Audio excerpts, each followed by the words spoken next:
Құрметті әріптестер, құрметті кеңеске қатысушылар, Қазақстан Республикасының президенті Қасым-Жомарт Кемелұлы-Тоқаевтың сайлауалды бағдарламасының әділдік атты бағытын қолдау мақсатында 2020 жылы 18 қарашада Әділдік жол республикалық қоғамдық бірлестігі құрылды. 2021 жылдың қыркүйек айынан бастап барлық өңірлерде филиалдар ашылды. Әділдік жол республикалық қоғамдық бірлестігінің негізгі міндеттері Қазақстан Республикасы президентінің сыбайлас жемқорлыққа қарсы саясатын жүзеге асыру, елімізде сыбайлас жемқорлыққа қарсы қолданып жатқан шаралардың тиімділігін арттыру, сыбайлас жемқорлыққа апаратын себептер мен жағдайларды жою, парасаттылық идеологиясын алға тарту. Осы көрсетілген міндеттер тиісті деңгейде ұйымдастыру, сыбайлас жемқорлыққа қарсы саясатты жүзеге асыру, сонымен қатар қоғамның жемқорлыққа қарсы белсенділігін, оның көріністеріне деген мүлдем төзбеушілігін арттыру мақсатында Әділдік жол республикалық қоғамдық бірлестігі мен сыбайлас жемқорлыққа қарсы іс-қимыл агенттігі арасында меморандум жасақталып, оған қол қойылды. Мемлекет басшысы Қасым-Жомарт Кемелұлы-Тоқаев Қазақстан халқына жолдауында біз азаматтардың лайықты өмір сүруіне жағдай жасауға, олардың құқықтарын қорғауға, заң үстемдігін қамтамасыз етуге, жемқорлыққа қарсы күресті күшейтуге міндеттіміз. Әлде бір шенеуніктің немесе басшының жауапкершілікке тартылғанын көріп қана қоймай, ол жұмыс істеген мемлекеттік мекемеде енді мұндай жағдайдың қайталанбайтынын дәлелдейтін түбегейлі өзгерістердің орын алғанына куә болуымыз керек деп ерекше тоқталып өтті. Мемлекет басшысының сыбайлас жемқорлыққа қарсы саясатын жүзеге асыру мақсатында сыбайлас жемқорлыққа қарсы іс-қимыл туралы заңның 7-ші бабына сәйкес Әділдік жолы қоғамдық бірлестігі сыбайлас жемқорлыққа тәуекелдерін анықтау мақсатында мемлекеттік сатып алу және бұқаралық ақпарат құралдарында жарияланған мақалаларға тұрақты түрде мониторинг жүргізіп отырады. Ағымдағы жылдың 8 ай ішінде Әділдік жолы республика қоғамдық бірлестігінің қызметкерлерімен 695 іс-шара өткізіліп, онда 19.825 азаматтың қатысуымен қамтамасыз етілген. Мемлекеттік сатып алу кезінде қолданыстағы заңның талаптарын бұзудың 1000-ға жуық деректері анықталып, 20 миллиардтан астам теңге мөлшерінде бағаны жоғарылату тәуекелдері анықталған. Барлық деректер бойынша облыстық ішкі мемлекеттік аудит департаменттеріне және құзырлы органдарға шара алу үшін жинақталған құжаттар жолданған. Мемлекеттік мекеме басшыларына қатысты 350-ден астам хаттама жасақталып, оларға 73 миллион айыппұл салынған. Сонымен қатар 25 қылмыстық іс қозғалған. Республика, облыстық және аудандық басылым беттерінде, телеарналардың эфирінде филиалдардың қызметімен анықталған заң бұзушылықтар туралы 514 материал жарияланған.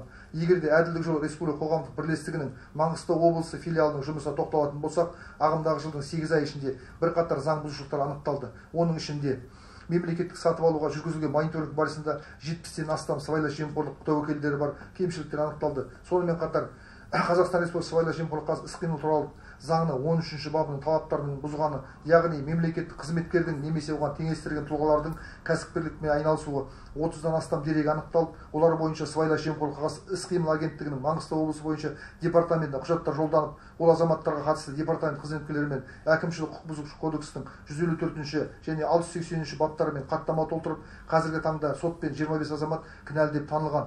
Оларға 8 миллион 270 мың теңге айыппұл салынған. Мысалы, Қарақия ауданы Балдырған санаториялық бөбекжайы коммуналдық мемлекеттік мекемесі басшысы өз қызметімен қатар жеке кәсіпкер ретінде мемлекеттік сатып алулармен айналысқан. Аталған азаматша Қазақстан Республикасының әкімшілік құқық бұзу кодексінің 154-ші бабымен кінәлі деп танылып, оған 428.820 теңге көлемінде айыппұл салынып, сонымен қатар мемлекет пайдасына оның заңсыз тапқан 17.825.993 теңге кірісі сот шешімімен тәркіленген. Құрметті кеңеске қатысушылар, ағымдағы жылдың 14 шілдесінде үкіметтің кеңейтілген отырысында мемлекет басшысы Қасым-Жомарт Кемелұлы-Тоқаев жол салу саласында сыбайлас жемқорлыққа бейімділік көрсеткішінің жоғары екенін арнайы атап өтті. Сонымен қатар елімізде соңғы 10 жыл ішінде салынған тас жолдардың сапасын және оларға бөлінген қаражаттардың тиімді пайдаланғанын мұқият тексеріп шығуды тапсырды. Бүгінгі таңда еліміздің жолдары нашар екені және жол құрылысы саласын жемқорлық жайлағаны ешкімге жасырын емес. Жалпы бұл салада қордаланып шешім таппаған мәселе көп. Жолдың сапасы нашар болуына қатысы бар барлық кінәлілерді заң талаптарына сәйкес жауапкершілікке тарту қажет деді мемлекет басшысы. Мемлекет басшысының тапсырмаларын жүзеге асыру мақсатында Әділдік жолы республикалық қоғамдық бірлестігі, Қазақстан Республикасы сыбайлас жемқорлыққа қарсы іс-қимыл агенттігімен бірлесіп, ағымдағы жылдың 15 тамызынан 15 қыркүйек аралығында республика бойынша әділдікті талап ет атты ауқымды науқан өткізді. Аталған науқанның тиісті дәрежеде өтуіне бірқатар еріктілер, қоғамдық кеңес мүшелері, сонымен қатар елдің болашағына немқұрайлы қарамайтын белсенді азаматтар атсалысты. Науқанның негізгі мақсаты қоғам арасында жемқорлыққа мүлдем төзбеушілік қағидатын қалыптастыру, бұл үрдіске ел азаматтарын барынша жұмылдыру, еліміздің қаншалықты тас жолмен қамтылғандығын, сонымен қатар салынған тас жолдардың сапасын және оның күтіп ұстау барысындағы жемқорлық тәуекелдерін анықтау. Еліміздің жол сапасы сыннан көз ашпай жатқаны баршаңызға мәлім. Сапасы салынған жолдар жол көлік апаттарының негізгі себептері болып табылады, және ол талай адамдардың қайтыс болып жарақат алуларының негізгі себебі. 2021 жылы автожол саласына мемлекеттік бюджеттен 500 миллиардтан астам қаржы бөлінген. Алайда сол жылы 14 мың жол көлік оқиғасы тіркеліп, онда 2 мыңнан аса адам қаза болып, 18 мың адам әртүрлі дене жарақатын алған. Бұл дегеніміз 20 мың адамның бұзылған тағдыры. Бұның артында тиімсіз жұмсалған қаржының, сапасы салынған жолдың тұрғаны анық. Сапасыз жолдар адамдардың өміріне қауіп төндіретін, жол апаттарының тасымалмен айналысатын бизнес қауымдастығының өзекті проблемасы.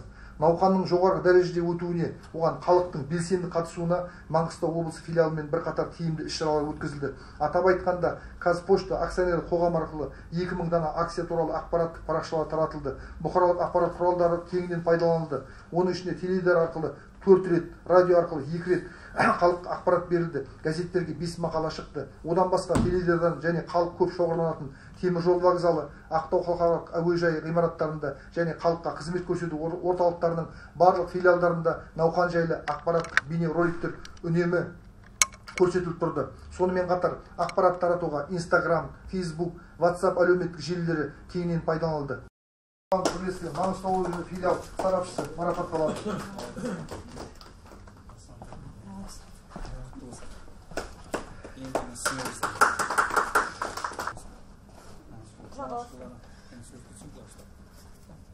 Нағыз әділет Қазақстанда құрады.